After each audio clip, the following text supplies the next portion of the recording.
Nakita ko yung isa. Nagtatago sila dyan.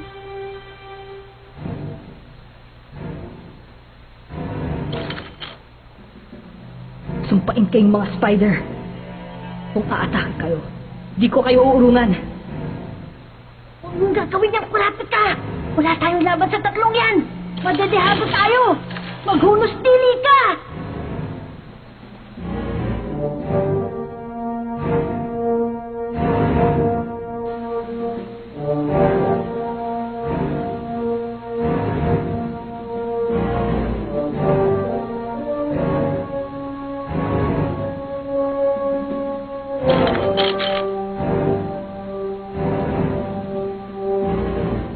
Ano na? Ano na? Ha? Bahala na. Kailangan ko na kumilos.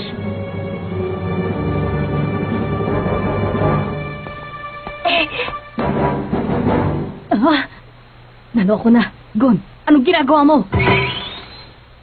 Patawad! Hindi ko na kayo susundan! Patawarin niyo na ako! Ikaw na naman. Bakit, Machi? Siya ba yung bata? Meron pang isang nagtatago. Lumabas ka na.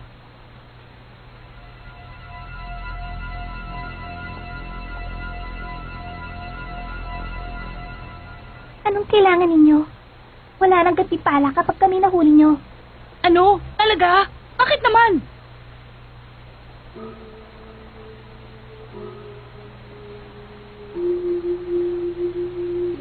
Ano nang gagawin natin, Pinuno? Hulihin sila.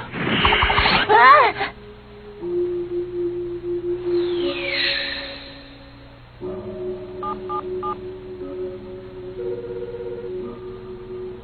Si Fix ba to? Ako to. Pumunta ka sa Bechitaki Hotel. Mas mabuti kung dito natin sila tatapusin. Hindi. May pakinabang pa sila. Kung may kaugnayan ng mga yog dun sa nakakadena, mas mabuting dakpin na lang sila. Kung sa bagay, tama nga naman. Meron akong gustong itanong sa'yo. Paano mo napapatay ang isang tao na wala namang atraso sa inyo?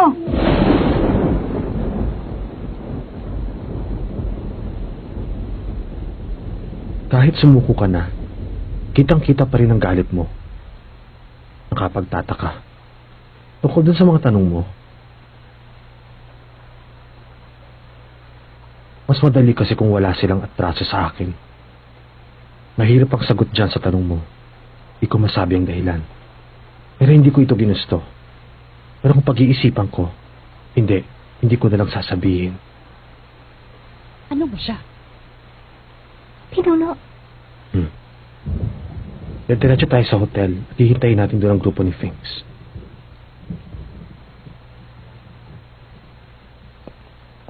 Kung magbalak silang tumakas, tapusin niyo sila. ariglado.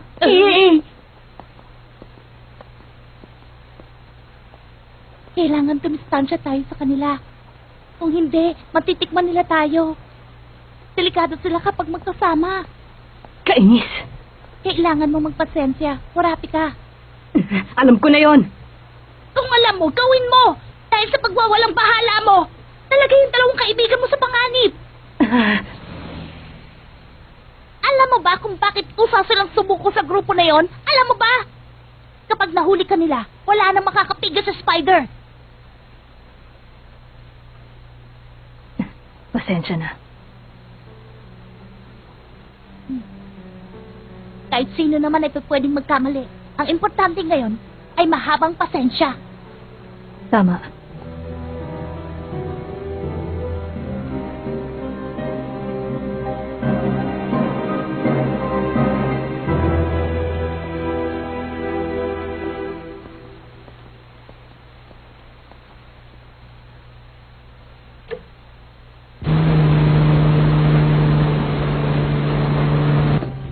Mukhang tinigilan na nila ako.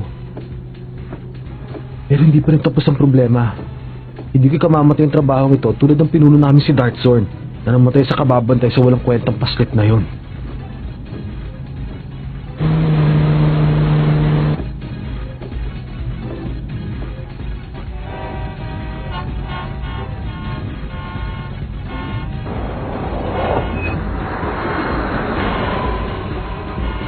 Bihira naman. Ang lapit-lapit na ng Vegetable Hotel. Kaso ang traffic eh.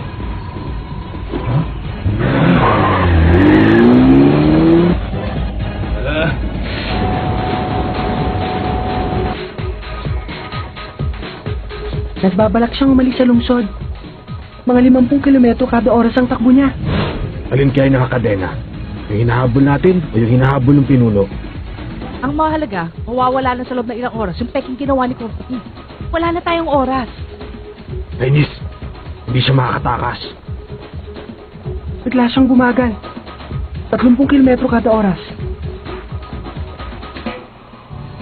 Naku, bakit ngayon pa?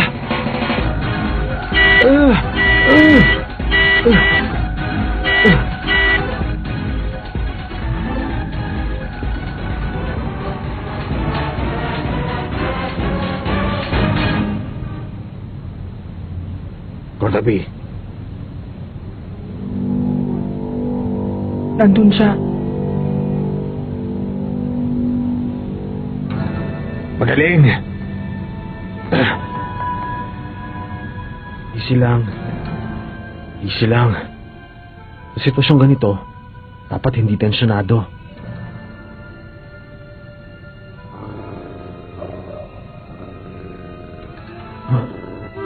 Ano ba ginagawa mo? Ingat naman! Giniridan niyo na.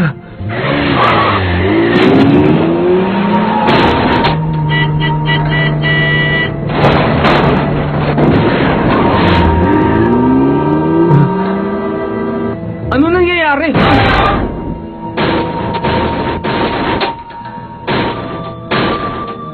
Hindi ka makakatakas. Kung ikaw ang hangal na nakakadena, hindi mo may tatago mukha mo sa amin. Ayos.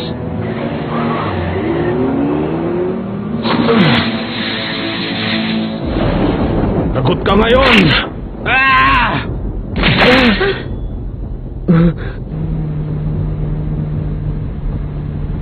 Ngayon naman, ipakita mo sa amin ang mukha mo.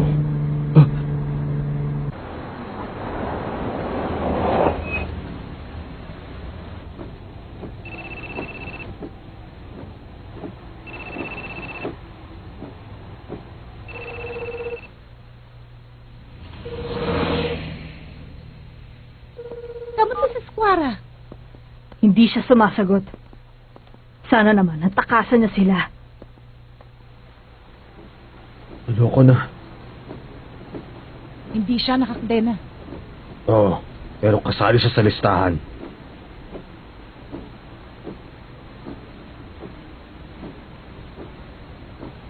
Sebastian!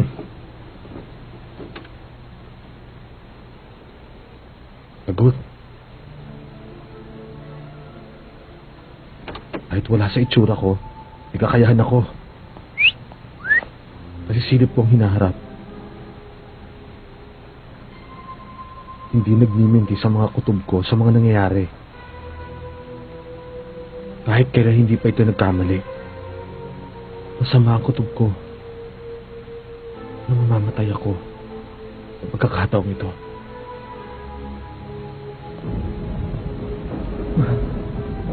Subukan mo lang lumaban. Ikaw din. Meron akong maitatanong sa'yo. Maging matapat ka, ha? Sa mga kaibigan mo, merong isa na gumagamit ng kadena. Nasaan siya? Ano ba pinagsasabi mo? At sino ba kayo? Hindi niyo ba alam kung sino ako? Miyembro ako ng pamilya ng Strad! Basta sagutin mo ang tanong. Sa susunod yung kabila naman. Teka, ba't ka ba nagmamatigas?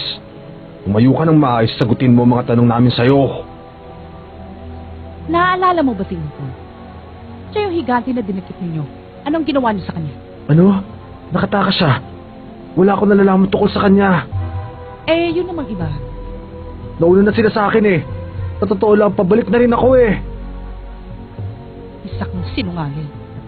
Hindi, totoo yun. Sa lagay kong ito, magsisinungaling pa ba ako? Tatanungin kita ulit. Nasaan yung nakakadena? Sinabi nang hindi ko alam eh. Wala akong kaibigan na nakakadena. Huling tanong na to. Meron ka bang mahal sa buhay? Eliza ang pangalan. Maganda siya. Sumpain kayo! Huwag na huwag isang gagalawin! Sabi mo eh.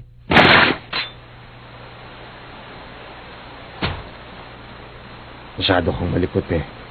Kulit mo. Liza.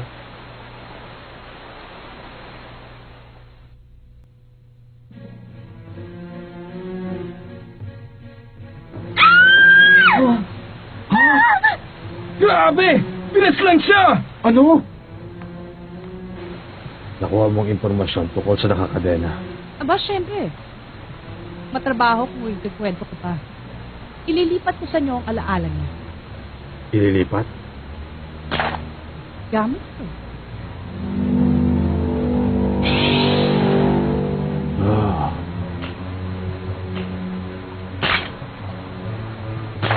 Eto na. Natatakot ka yata eh. Ano ka ba? Dalihan mo na. Tagal mo na ako kilala eh. Bilisan mo.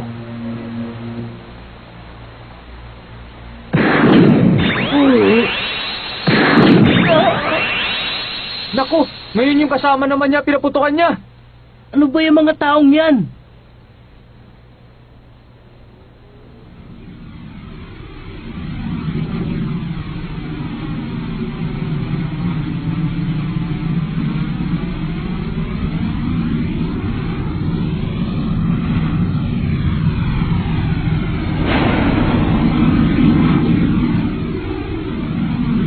Siguro sinabi mo yan para lang guluhin kami. Hindi totoo yan. Titignan ko kung meron ng ibang espiya o wala.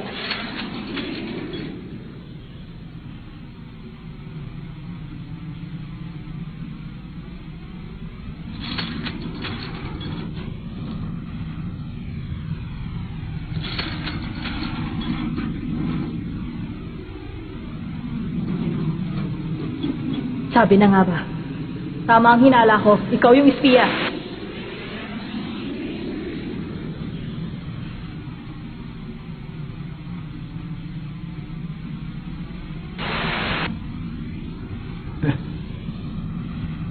Nasisiraan ka na ba? Hindi mo ko masasaktan yan.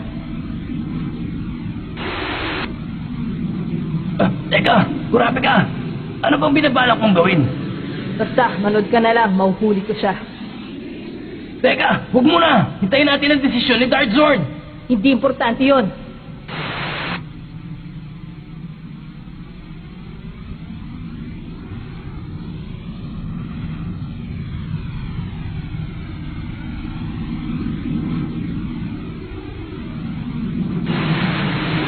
Bata, akala mo ba ubras sa akin ang mga kadaling ito? Wala to.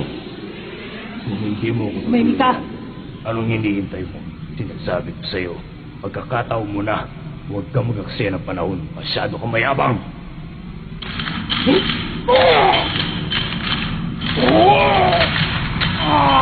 Ano? Hihilig ka pa?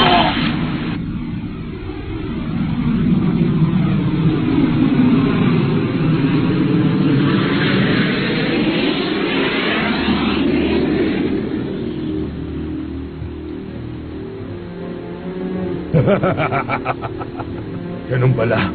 Okay ito ah. Ang galing. Ito pala ang itsura mo, Kurapi ka. Hangal ka.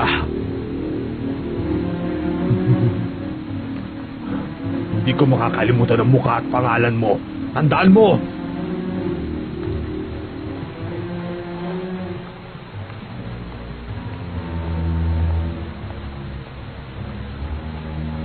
Buhay pa rin sila, kahit may tama na. Ano ba yung mga yan? Baka shooting ng pelikula yan. Hindi eh. Tamo. Wala, ang nahuli namin ay nagngangalang Squara. Wala siyang masyadong nalalaman tungkol kay Ubon. Pero alam ko na ang itsura at mukha na nakakadena. Hindi ko pa alam. Okay. Sige.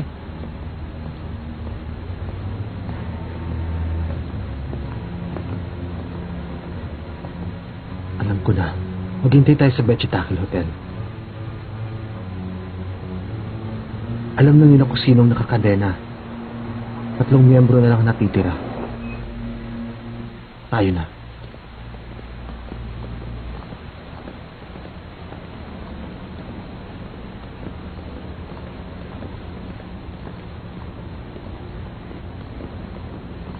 Sabi ko na kay Kurapika ang plano ko. Sa labi ng hotel, mangyayari. Kayang-kaya ni Kurapika yun. Pero, hindi pa namin napagkasunduan kung kailan to isasagawa. At saka isa pa, hindi alam ni Kurapika kung saan kami papunta. Kailangan masabi ko na to sa kanya. Kung hindi siya makakapaghanda sa binabalak namin. Iyan lang. Paano ko ipapaalam? Sana narinig ni San Rizzo yung usapan sa telepono. Ngayon, alam na ni Kurapika kung saan kami pupunta. Meron kaming pwedeng gawin doon sa hotel.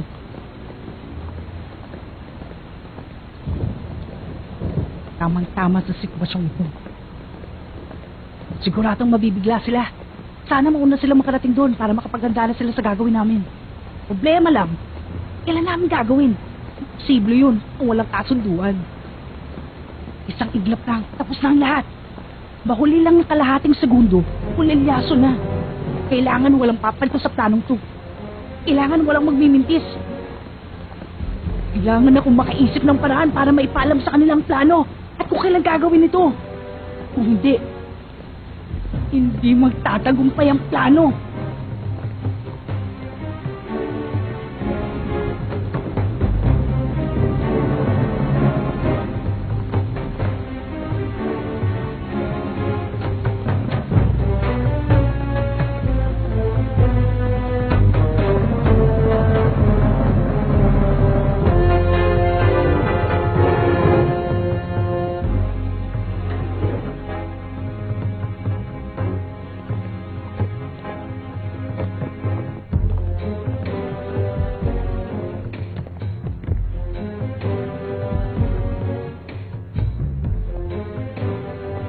Doon tayo maghintay.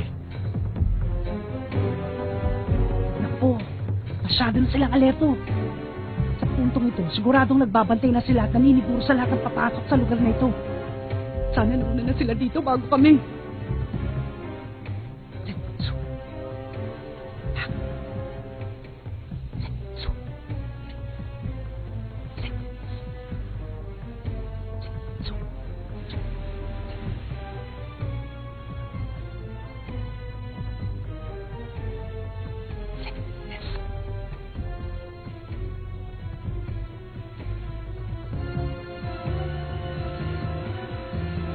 Wala na pang paraan. Naku, hindi umuubra. Pero ito lang ang paraan. Zenitsu, Kanina pa ako nandito, nasa ka na? Yoryo! Para ka naman timang eh. Hindi Chan Hotel, sa Michitakil Hotel ang usapan natin. Pambihira naman, ang layo naman ang pinuntahan mo. Oh, anong tinitingin-tingin nyo riyan? Gusto nyo ng away? Ha? Ha? Patulang ko kaya? Hayaan mo na. Huwag mo nang pansinin. Wala pala kayong binatbat eh. Eh kayo, anong tinitingin-tingin nyo riyan, ha? Hindi ka ang kausap ko, buwang. Ay nako, bakit mo ako ginaganito? Napakadilim ng hinaharap ko. Ha? Makinig ka, hindi na ako magpipikit-pikitan pa. Kapag inindyan mo ako, break na tayo. 7:00 en punto. Dapat nandito ka na. Kapag nahuli ka, lagot ka. Tatandaan mo yan, ha? Magdidilim. Pikit-pikitan. 7:00 en punto. May pinapaalam siya. Sasamantalahin ng kadiliman. Grabe, ang labo niya talaga. Ano ba yan?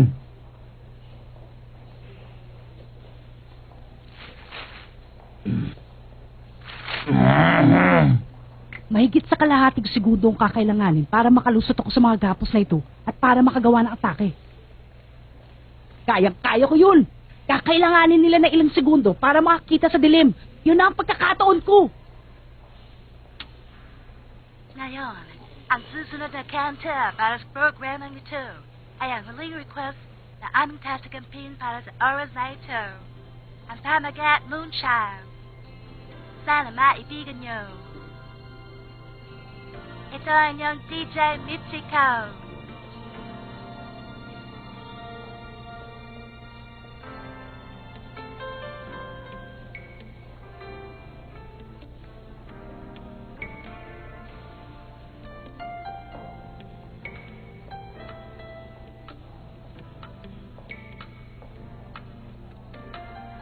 5 minuto na lang.